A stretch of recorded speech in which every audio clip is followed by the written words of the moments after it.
Hey everyone, it's the interview queen Alicia Atout here, and it is my absolute pleasure to welcome you all to my interview with Justin from Blue October.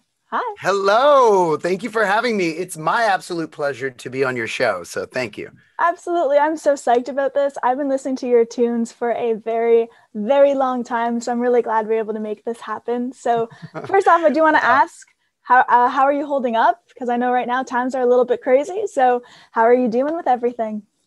Man, I'm great. I totally live like a solution-based life. I really use this like as an opportunity to try different things to with COVID and with this whole political thing. I'm just like, I'm staying out of it and I'm gonna focus on my family. I'm gonna focus on my health, my physical well-being, my mental well-being, and I'm going to literally be in the studio every day from 10 a.m. to 6 p.m. and just write, so I can just stack the war chest up so that when they do let me tour again, we just have album after album after album. And I'm just trying to be creative as possible, shooting as many videos as I can, doing short films, and we got a documentary that came out this last year during COVID, and it's a hopeful piece about just redemption and living good and loving life and just being passionate about and having a lust for life, and that's where I'm at, and nothing's going to take that away from me. Like absolutely nothing. I'm not going to let it. So that's how I live. Pow. Mic drop.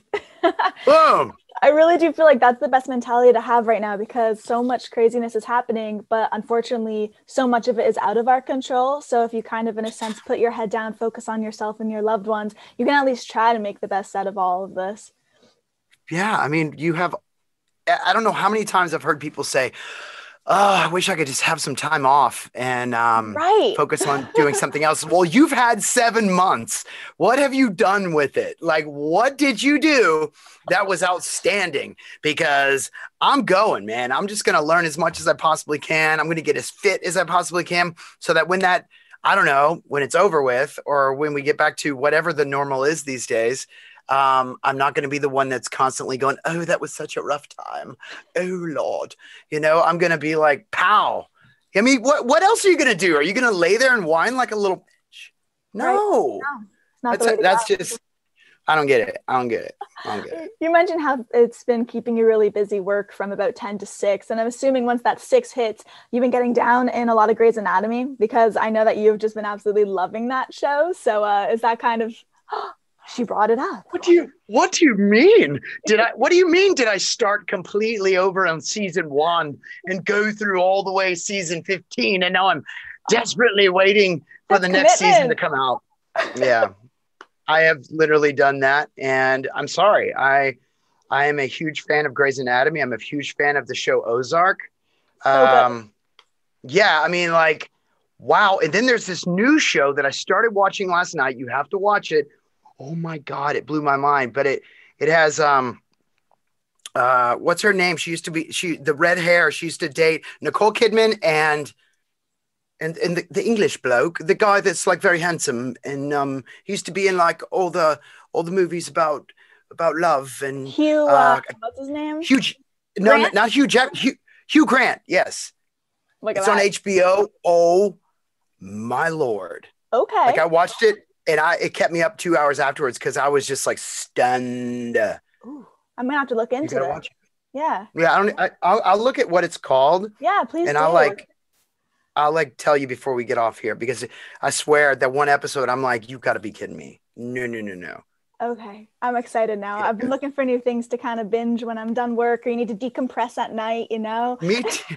Me too. Like I go hiking every morning, right? Because we have beautiful hills here and trails, and I'll go hiking every morning with my engineer to kind of talk about what we've done the day before and what music we're creating that day.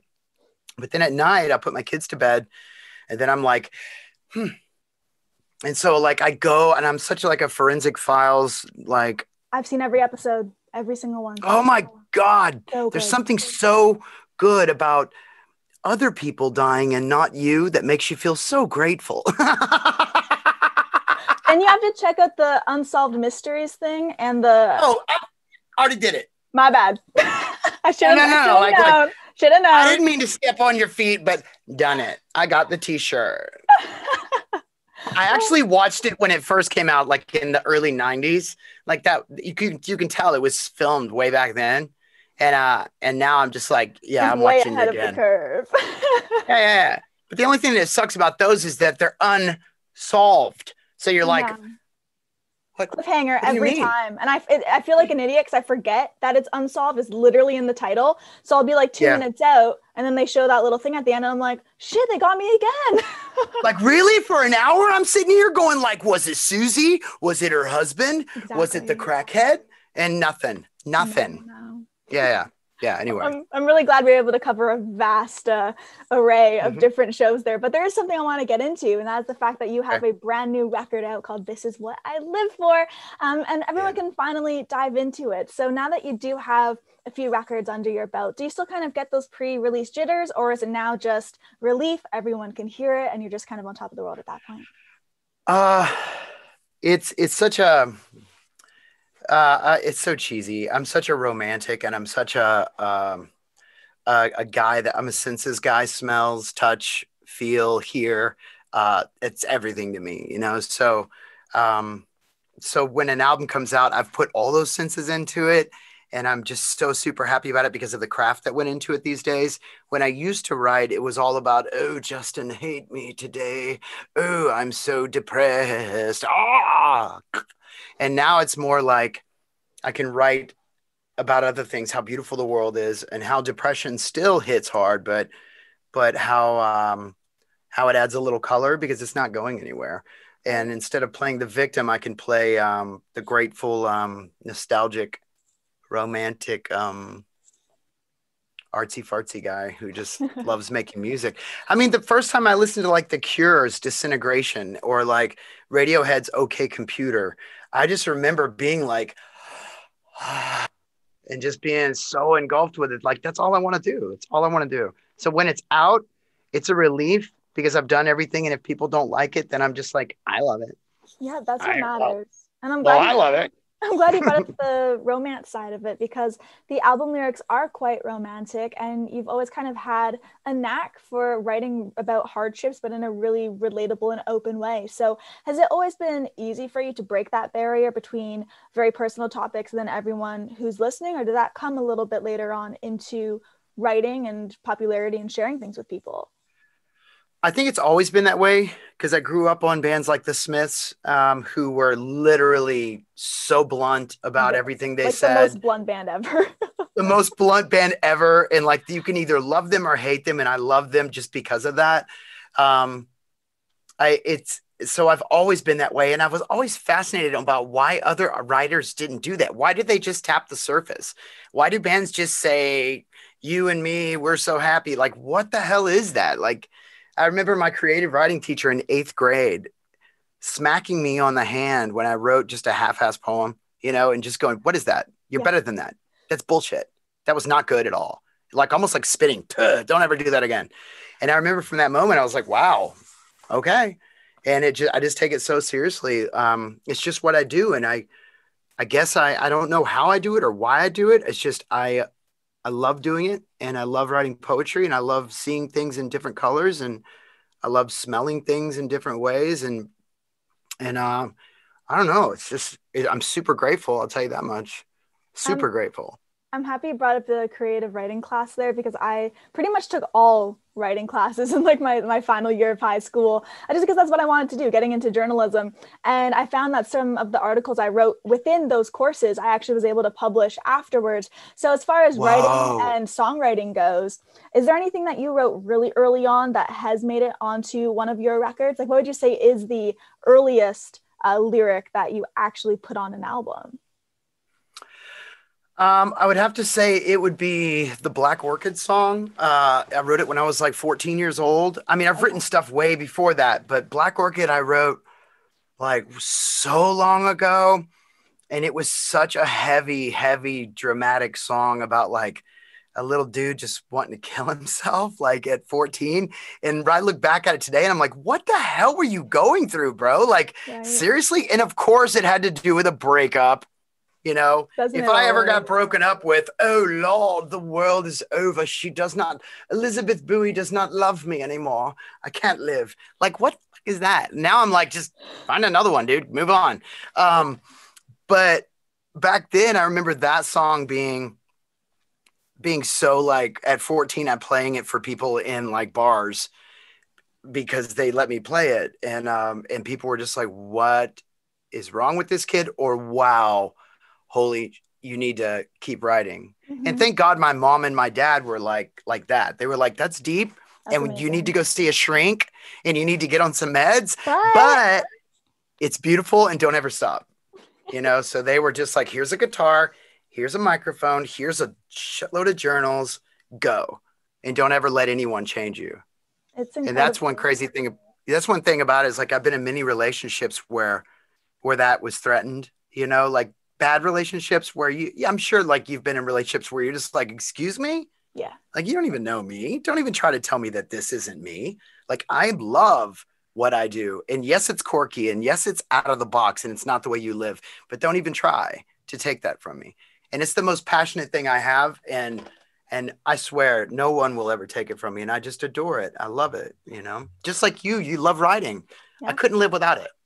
I'm the exact same way. And that's what brought me to interviewing people. And, it's just this crazy passion and a world that you hope you can get into one day. And you don't, Yeah. sometimes it feels really far away and then it happens and you're like, whoa, this is life now. Whoa. Whoa. Yeah. You better embrace it and you not take it for granted. And that's another thing I'm seeing right now during COVID and during all these crazy, weird political times. Oh God.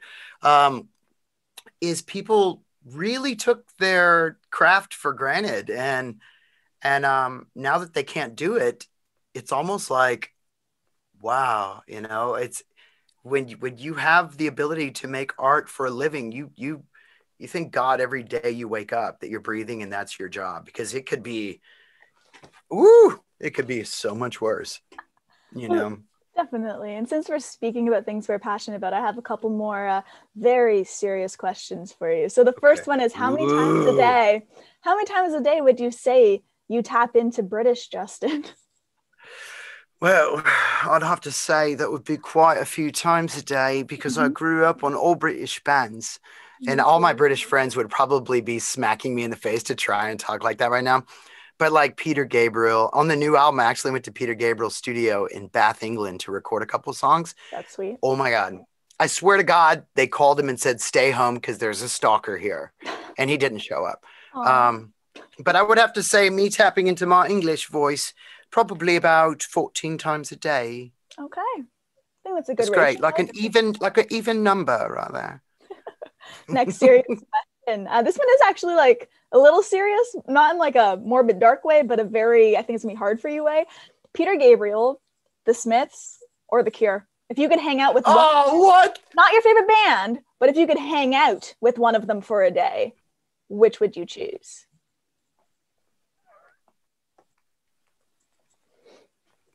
No.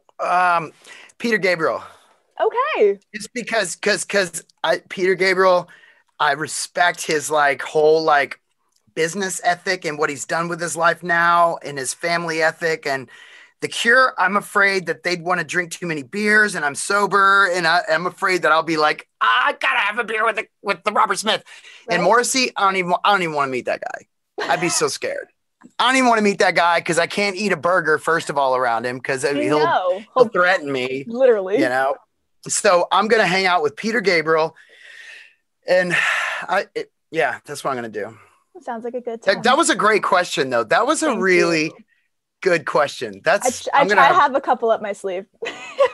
I'm gonna post about that question later on my social media, saying I was asked the most amazing question today, and I'm gonna give my answer. It's gonna be great. Do it. I will retweet it and be very proud of that. Hey, are you on Instagram? What is your Instagram I handle? am. It is Alicia, Alicia, last name Hmm. Atout. Alicia Atout. Okay, then I'm going to tag you in it. Please Okay. do. My Twitter is the Yeah. same. But just the last more serious question I want to bring up is the fact that growing up, there was this karaoke game called SingStar. And on that game, they had Calling You and Hate Me. And those two songs we used to sing the shit out of when we'd have like family gatherings. Are you serious? Not Really? I have it downstairs. Like I'm not making this up. So we would You always, see, I'm blushing right now, right? I couldn't make this up. And so there was a line where it was make a porno feel like home, but in the game they would bleep stuff, so it changed porno to portron. So it was literally like make a portron feel like home, and it cracked us What up. is a portron? No idea. They just didn't want to say porno. But anyways, the reason I bring this up is because one, it's hilarious, and two, I wanted to kind of flip the script since those were my go-to karaoke tracks. For you, who is that one band that anytime if you were to hit the stage and have to cover a song, who's the one you would tap into? I've got two. Are you ready? I'm ready. It's gonna blow your mind. It's ready to be blown. Okay, first of all, yeah, I mean, I don't know. It's George Michael. I would tap into George Michael. It would be Kissing a Fool by George Michael. You know that song? Yeah. Oh, yeah. Guess you are kissing a fool. Like I do it at every karaoke. I get up there and I do like the slower jams. But remember this, every other kiss. And everybody's just like, what is he doing? This is supposed to be fun. Right.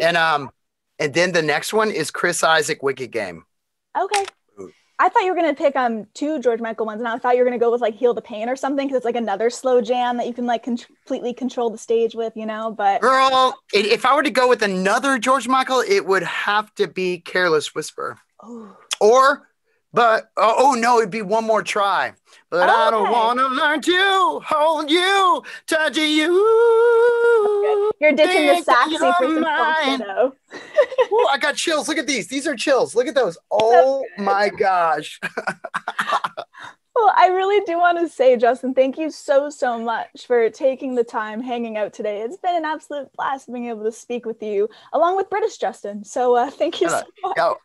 I really appreciate it. And I'm not going to disrespect you by trying to do a Canadian, because I don't. It's just like ours. It's ours, but it's more similar, and yours sounds a lot nicer and professional and classier, and ours sometimes sounds like this. We like to articulate. You do, and I love it. We talk like white trash, and there you go. Well, I truly can't thank you enough, Justin. Thank you so much. Oh, Lord. So maybe next time we could share some tea. Just do the whole interview speaking in English. That'd be brutal. Oof. I wouldn't mind. That would be great. Well, to everyone watching, this has been the awesome Justin from Blue October. Be sure to check out This Is What I Live For, available now, and visit aliciatout.com for more exclusive interviews and features. Bye, everybody. Bye.